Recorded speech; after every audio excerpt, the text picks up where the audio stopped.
Halo semua, selamat datang di PJ Channel. Channel ini akan membahas mengenai materi fisika SMA yang sedang kalian pelajari. Selamat belajar! Kali ini kita akan membahas mengenai contoh dan pembahasan soal usaha dan energi. Langsung saja kita coba ke nomor 1. Perhatikan gambar di bawah ini. Sebuah balok ditarik gaya F sama dengan 120 Newton yang membentuk sudut 37 derajat terhadap arah horizontal. Jika balok bergeser sejauh 10 meter, maka usaha yang telah dilakukan sebesar, baik, kita perhatikan gambarnya. Nah, di sini F-nya 120 Newton, lalu sudutnya 37 derajat di arah bidang horizontal seperti pada gambar, perpindahannya 10 meter. Nah, ini jika pada informasi, nah F-nya 120 Newton, sudutnya 37 derajat, bergeser sejauh 10 meter. Gitu. Jadi, sudah digambarkan oleh soal ya, soal nomor 1 ini. Sehingga kita tuliskan yang diketahuinya, informasinya diketahui F-nya sebesar 120 Newton. Lalu ada sudut yang dibentuk antara gaya dan bidang horizontalnya 37 derajat. Lalu perpindahannya atau delta S-nya itu 10 meter. Yang ditanyakan besarnya usaha. Baik. Maka, nah, ini jika kita gambarkan di kotaknya, ini bidang datarnya. Ditarik dengan gaya F. Membentuk sudut, nah ini theta. Oke. Nah, jika ini F, nah karena kotaknya berpindah ke arah horizontal, gitu. Sehingga kita harus menggambarkan gaya yang searah dengan perpindahannya. Gaya yang searah dengan perpindahannya itu bukan gaya yang F, melainkan harus kita proyeksikan terlebih dahulu, menghasilkan. Nah, jika kita proyeksikan terhadap sumbu X, karena tetanya di sini, maka ini pasti F cos theta. Begitu. Sehingga cara mencari usahanya, jawab W sama dengan F cos theta dikali delta S untuk perpindahannya. Nah, gayanya F cos theta. F-nya kita substitusikan 120 dikali cos 37 derajat dikali delta S-nya 10.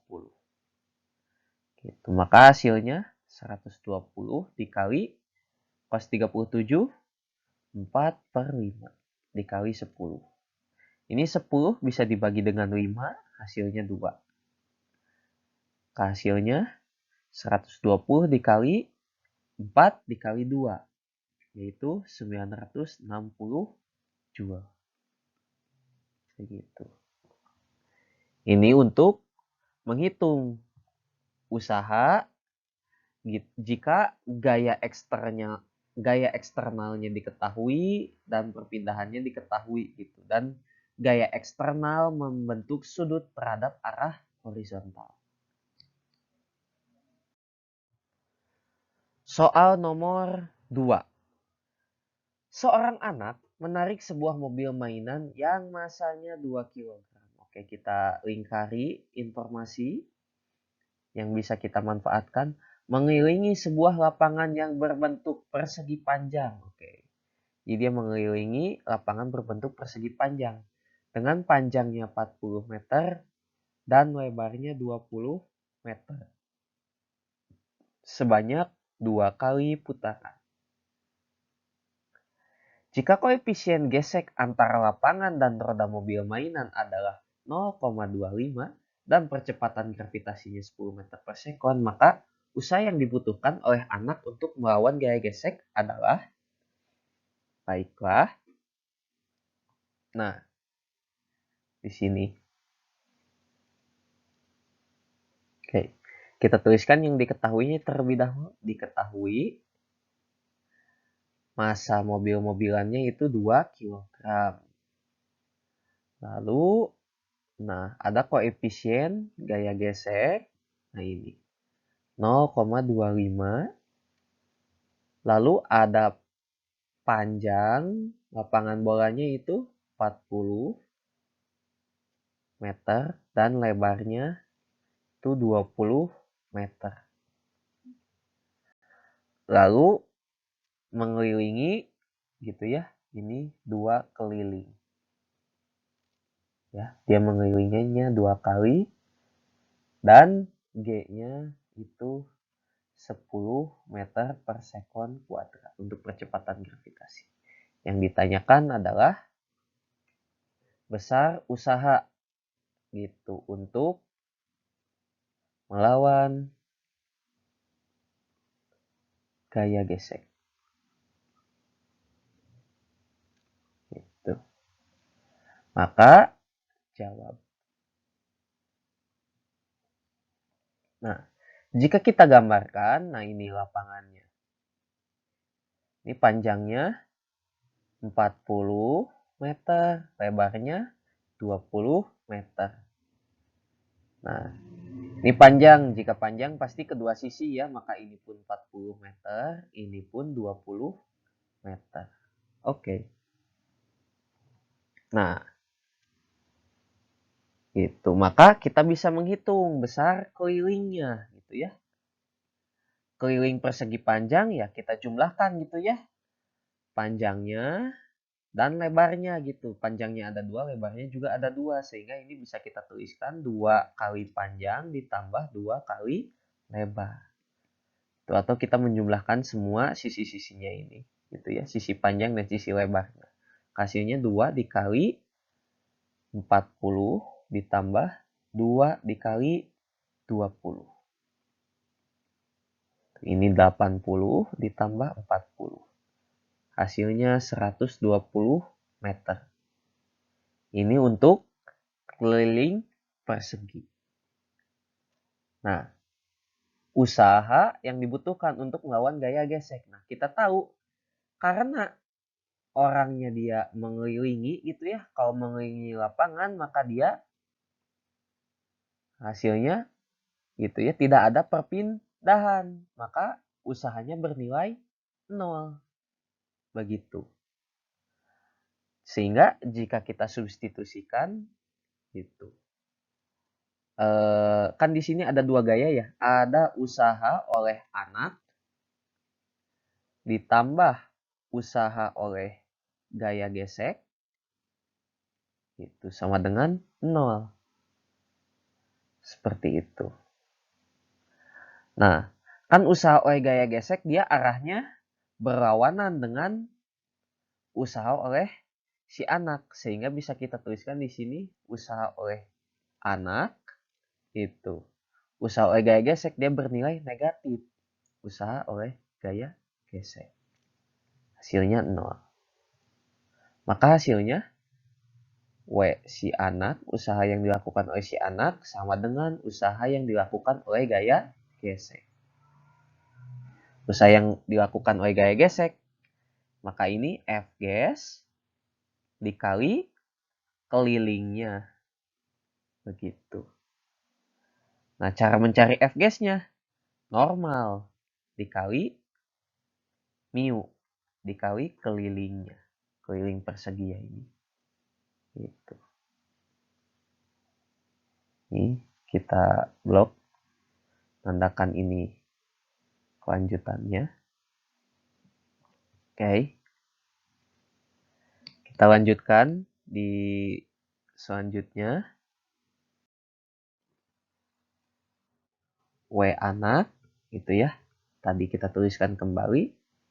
Normal dikali mu dikali keliling persegi. Nah, karena ceritanya gitu. Gaya normalnya itu karena dia berada pada bidang datar, maka gaya normalnya sama dengan gaya beratnya. Sehingga di sini kita bisa tuliskan gaya beratnya dikali mu dikali keliling persegi. Itu. Gaya beratnya, massa dikali percepatan gravitasi, dikali koefisien gesekan, dikali keliling persegi.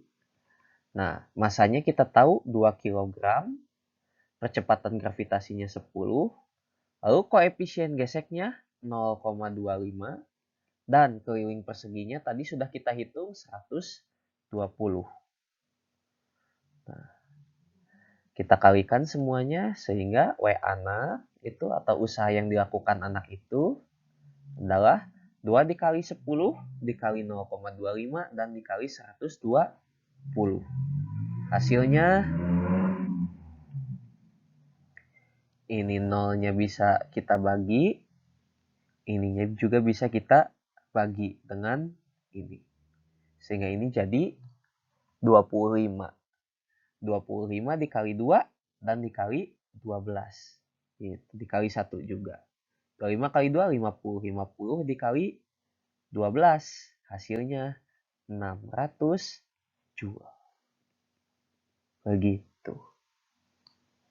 Jadi, usaha yang dilakukan oleh si anak itu ya, dia senilai dengan usaha yang dilakukan oleh gaya gesek. Gitu. Sebesar 600 joule. Seperti itu. Itu untuk soal nomor 2.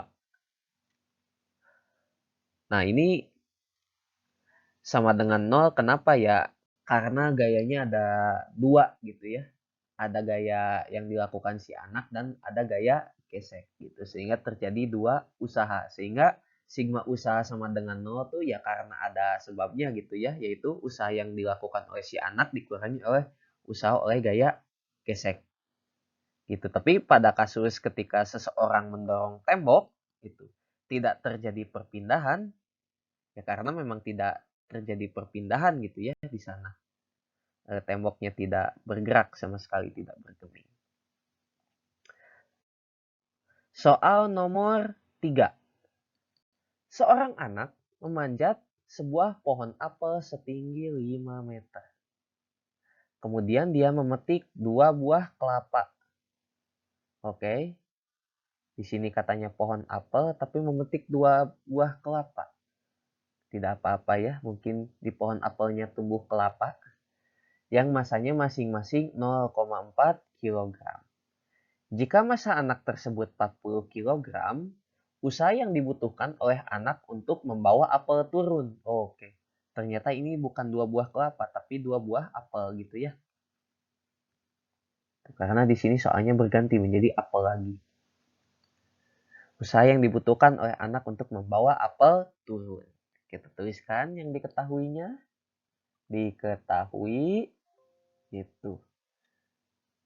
Nah, memanjat sebuah pohon apel setinggi H-nya 5 meter. Oke, H-nya itu H2 berarti ya. Itu 5 meter. Lalu 2 buah kelapa masing-masing. Oke, massa kelapanya itu 0,4 kg dikali 2 karena apelnya maaf. Karena apelnya ada 2, 0,4 dikali 2 hasilnya 0,8 kg. Dan lalu ada massa anaknya. Massa anaknya 0,4 massa anaknya maaf ini 40 kg. Oke, nah jika kita gambarkan, oh ya, yang ditanyakannya itu W untuk membawa apel turun.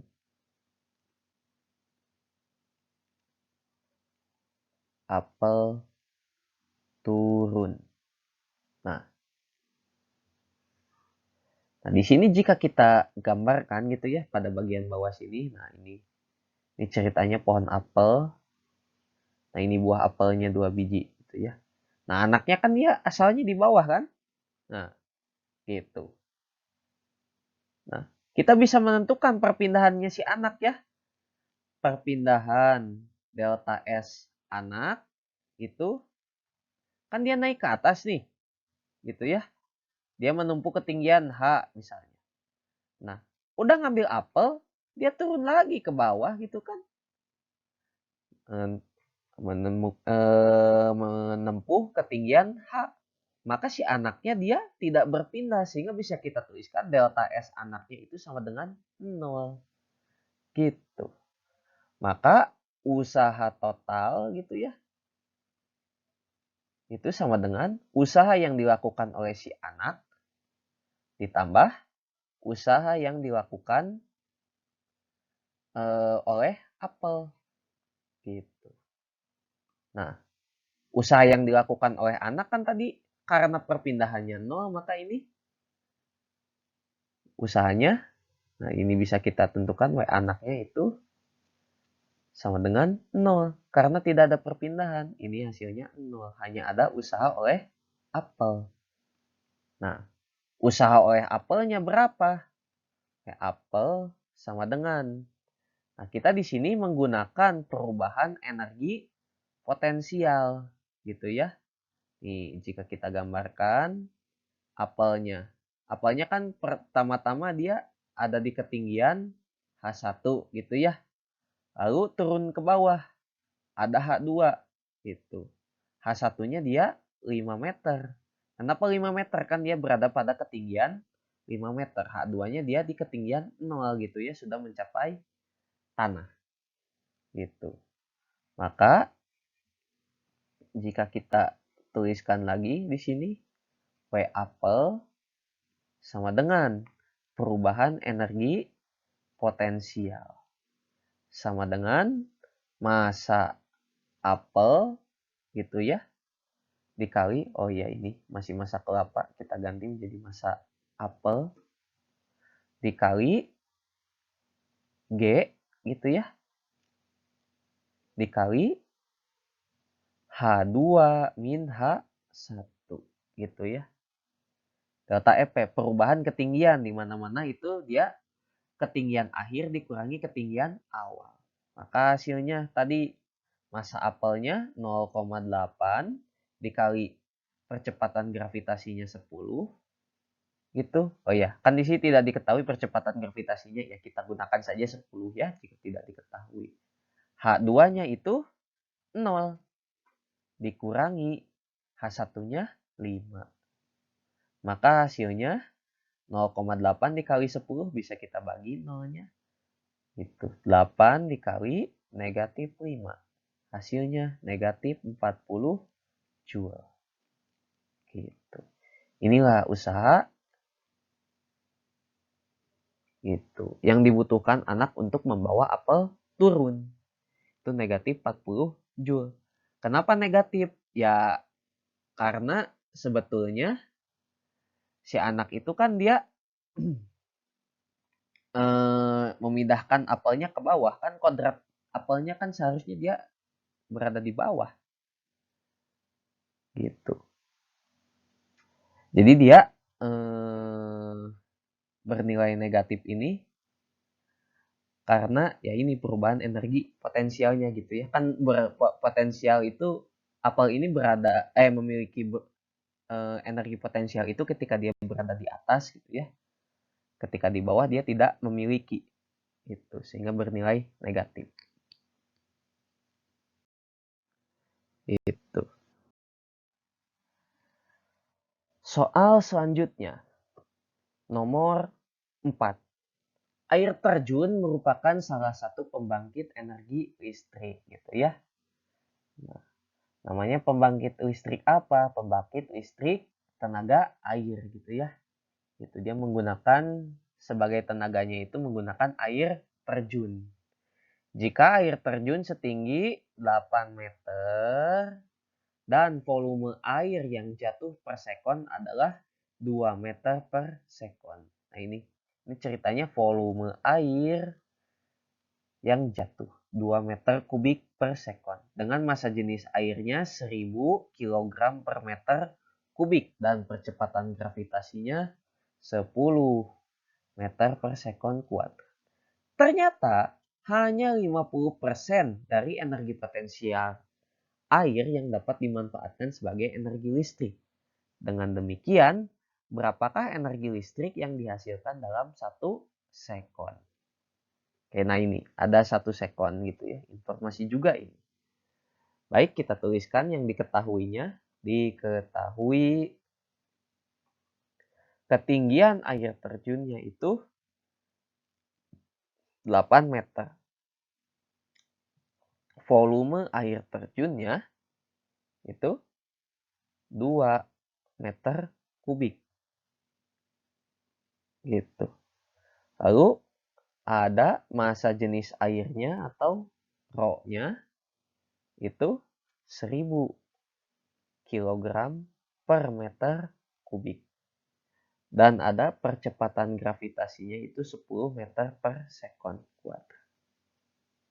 Nah, hanya 50% dari energi potensial. Nah, 50% ini menandakan apa? Ada yang dimaksud dengan efisiensi gitu ya. Jadi efisiensi itu ya dia energi yang sebenarnya dihasilkan gitu ya dibagi dengan energi total.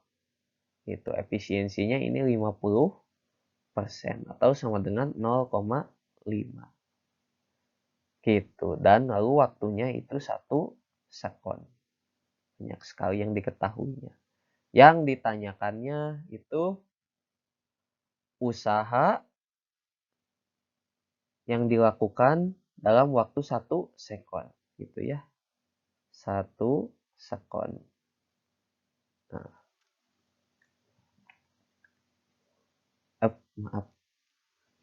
Garisnya miring. Oke, kita cut di sini. Nah, pertama-tama yang harus kita lakukan adalah mencari massa gitu ya. Jadi kan ini kan air terjun yang jatuh itu kan ya air yang jatuh itu kan pasti dia memiliki massa kan gitu. Nah, di sini dia tidak ada massanya gitu. Yang ada hanyalah volume dan massa jenis. Nah, kita tahu bahwa persamaan massa jenis itu Rho sama dengan M per V. Itu ya massa dibagi volumenya. Nah, jika kita ingin mencari besar massanya, maka M sama dengan Rho dikali V gitu ya, atau massa jenis dikalikan volumenya. Maka hasilnya M sama dengan Rho-nya 1000 dikali V-nya 2 meter kubik gitu ya. Hasilnya massanya itu dia 2000 kg. Oke. Kita dapat massa airnya 2000 kg. Nah, ternyata hanya 0,5% energi potensial air yang dimanfaatkan sebagai energi listrik. Nah, di sini kita bisa menggunakan persamaan energi gitu ya. Jadi di sini kan ada energi potensial air gitu ya dan ada energi listrik. Persamaan energinya berarti jadi energi potensial air sama dengan, nah karena yang digunakannya hanya 50% energi potensi, hanya digunakan 50%, jadi ini 0,5 energi listrik. Atau terbalik ya, energi listrik itu kan dia 0,5 energi potensial air. Menghasilkan ininya energi listrik. Gitu. Nah, maka ini 0,5 dikali energi potensial air. Energi potensial air itu, nah bisa kita cari ini M dikali G dikali perubahan ketinggiannya gitu ya. H-nya dia 8 meter dikali H. Gitu. Energi listrik. Nah, energi listrik ini daya dikali waktu. Gitu. Nah, ini yang kita cari P-nya terlebih dahulu atau dayanya. Gitu. Kalau kita tuliskan di sini 0,5 dikali masanya kita tahu 2000 dikali percepatan gravitasinya 10 dikali tingginya 8 sama dengan dayanya kita yang kita cari P dikali waktunya 1 sekon. Gitu. Kita tuliskan ini 1. Maka hasilnya P sama dengan ya, P dikali 1 P gitu ya. Kayak ini 0,5 dikali 2000 dikali 10 dikali 8 gitu ya. Ini 10-nya bisa kita bagi dengan yang 0,5. Bisa kita kali dengan 0,5, hilang 0-nya. Sehingga hasilnya 5 dikali 2000 dikali 8. Gitu. Berarti 5 dikali 2000, 10.000 dikali 8. Ini 80.000 watt gitu ya, satuannya untuk daya. Gitu. Nah, kita punya daya. Saatnya mencari energi. Gitu. Kita tahu persamaan daya dan energi gitu ya. Energi itu sama dengan daya dikali waktunya. Dayanya 80.000 dikali waktunya 1. Hasilnya 80.000 joule. Begitu. Atau sama dengan 80 kilojoule. Begitu. Ini jika ditanya dalam joule, dan ini jika ditanya dalam kilojoule. Itu untuk soal nomor 4. Gitu. Jadi ini perubahan energi potensial ke energi listrik. Gitu. Selanjutnya soal nomor 5. Sebuah truk bermasa 20 ton, nah ini 20 ton, bergerak dengan kecepatan 36 km per jam. Sopir truk melihat anak kecil melintas dan langsung mengerem hingga berhenti seketika. Besarnya usaha yang dilakukan oleh rem truk adalah Oke. Berarti kita harus menghitung usaha yang dilakukan oleh rem truk. Kita tuliskan informasi yang diketahuinya. Masanya itu 20 ton.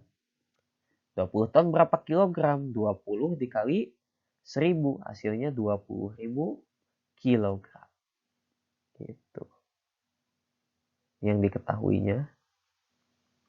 Lalu setelah massa ada juga kecepatan. V-nya sama dengan 36 km per jam.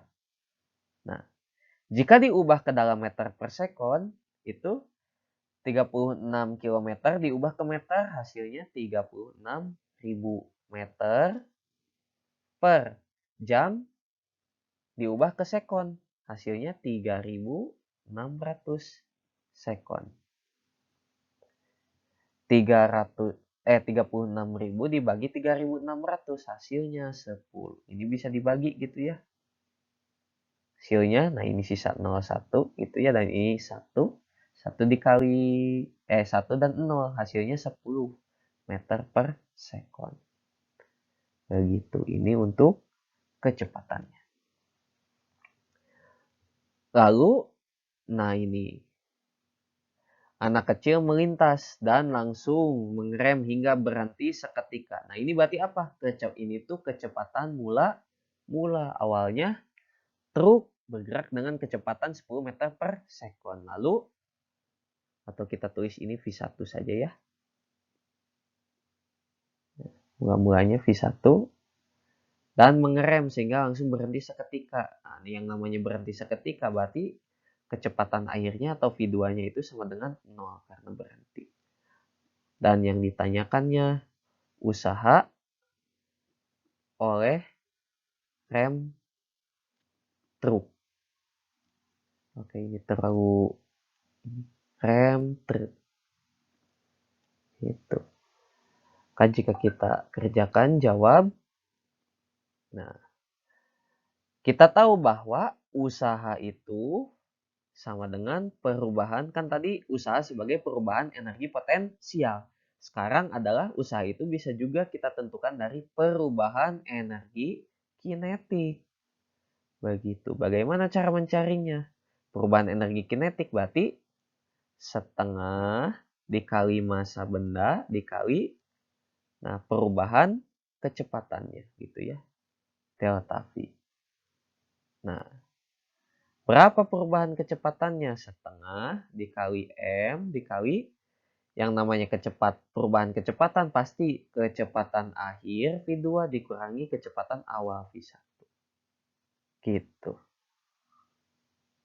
Maka jika kita lanjutkan, W sama dengan setengah M kali V2 min V1. Kita tulis ulang hasilnya setengah dikali masanya tadi 20 ton sama dengan 20.000. 20.000 dikali V2-nya 0 dikali V2-nya 0 min V1.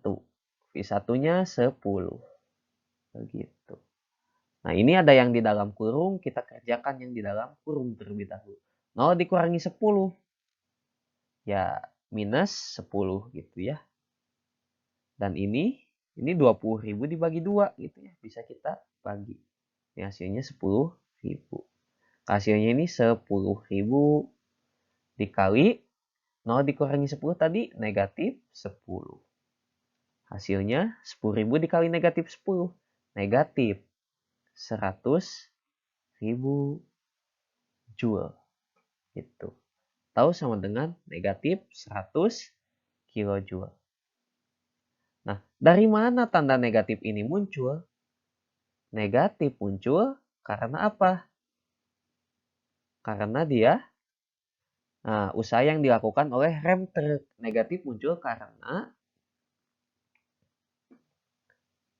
usaha yang dilakukan oleh rem truk kan dia melawan perpindahan gitu ya.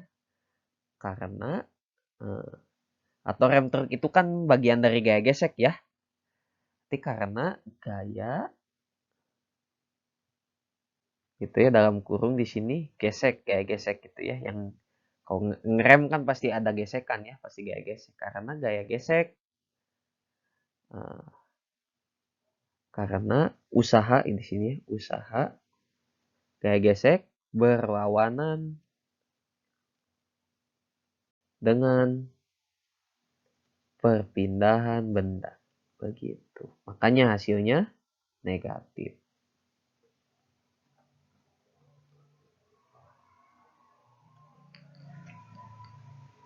Itu untuk soal nomor 5 gitu ya. Jadi pada soal nomor 5 ini membahas mengenai usaha sebagai perubahan energi kinetik. Nah, ini contoh soalnya. Begitu.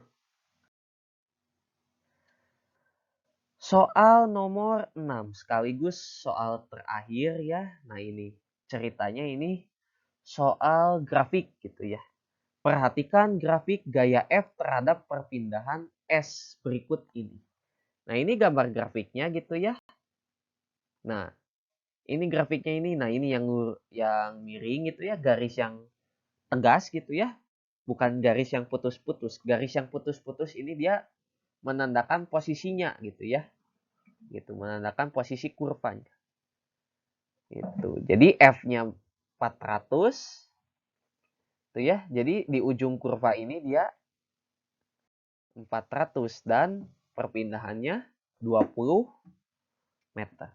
Maka besar usaha yang dilakukan gaya F setelah menempuh jarak sejauh 20 meter. Oke, sesuai dengan yang ada di grafik gitu ya. Grafiknya menempuh jarak 20 meter gitu ya. Atau perpindahannya di sini ceritanya itu 20 meter. Nah, untuk soal grafik itu cara untuk menentukan usahanya yaitu dengan W sama dengan menghitung luas di bawah kurva. Begitu. Nah, ini kan luas di bawah kurva kan kurvanya gini ya. Nah, ini kurvanya. Nah, luas di bawah kurva. Nah, ini gitu ya. Ini yang berada di bawah kurva. Jadi dia bentuknya apa? Segitiga gitu ya. Dengan besar tingginya. Nah, ini tingginya senilai dengan ini kan. Nah, ini 400 gitu ya. Nah, sisi yang ini kan sama dengan sisi yang ini kan, sehingga ini pun 400 gitu. Newton. Ini ceritanya karena F. Dan ini untuk alasnya alasnya ini gitu ya. Dari 0 ke 20. Hasilnya ini 20 gitu ya. Karena ini 0, ini ujungnya 20. Maka ini dia panjangnya 20 gitu ya, panjang alasnya.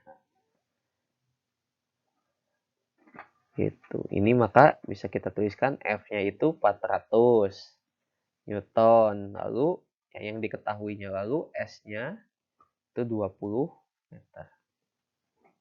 Yang ditanyakan itu besar usahanya.